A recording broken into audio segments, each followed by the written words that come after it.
ముఖ్యంగా కోయిలగూడెం మండలంలో ఏజెన్సీకి ముఖద్వారం అయినటువంటి అక్కడ గత ప్రభుత్వాల్లో 30 పడకల హాస్పిటల్ ఉంటే వైసీపీ నాయకులందరూ కలిసి దాన్ని కేవలం 6 పడకల హాస్పిటల్ చేశారు అధ్యక్ష.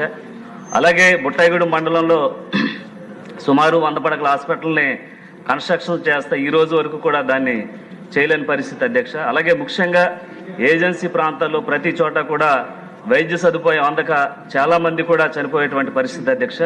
తప్పకుండా మీ ద్వారాగా మంత్రివర్యులు గారికి తెలియజేసేది ఏంటంటే మా నియోజకవర్గాల్లో ఏజెన్సీ ప్రాంతాల్లో ఉండేటువంటి నియోజకవర్గాల్లో తప్పకుండా వైద్య సదుపాయం ప్రతి గ్రామానికి అందించే విధంగా, అలాగే అక్కడ ఉన్నటువంటి సదుపాయాలు 24 అవర్స్ గిరిజన గుడేలకి అందించే విధంగా చర్యలు తీసుకోవాలని మీ తరఫున కోరుతున్నాను అధ్యక్ష. అలాగే టీ నరసాపురం మండలంలో కూడా హాస్పిటల్ ప్రారంభించి ఈ రోజు వరకు కూడా గత ప్రభుత్వం వైసీపీ ప్రభుత్వంలో దాన్ని కొనసాగించుకోకుండా ఆపేశారు అధ్యక్ష. దాన్ని అలాగే కోయిలగూడెం, బుట్టాయిగూడెం, టీ నరసాపురం మండలాల్లో ఉన్నటువంటి హాస్పిటల్స్ని త్వరితగతిన పూర్తి చేసి అక్కడ ఉన్నటువంటి గిరిజన గుడేలకి తప్పకుండా వైద్య సదుపాయం అందించాలి అధ్యక్ష.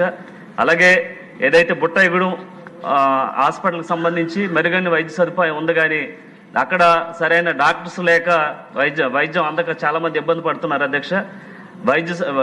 మంచి డాక్టర్స్ని మా గిరిజన గుడేల్లో అందించి మంచి వైద్య సదుపాయం అందించాలని మీ తరఫున మంత్రివర్యులు గారికి కోరుతున్నాను అధ్యక్ష. ధన్యవాదాలు.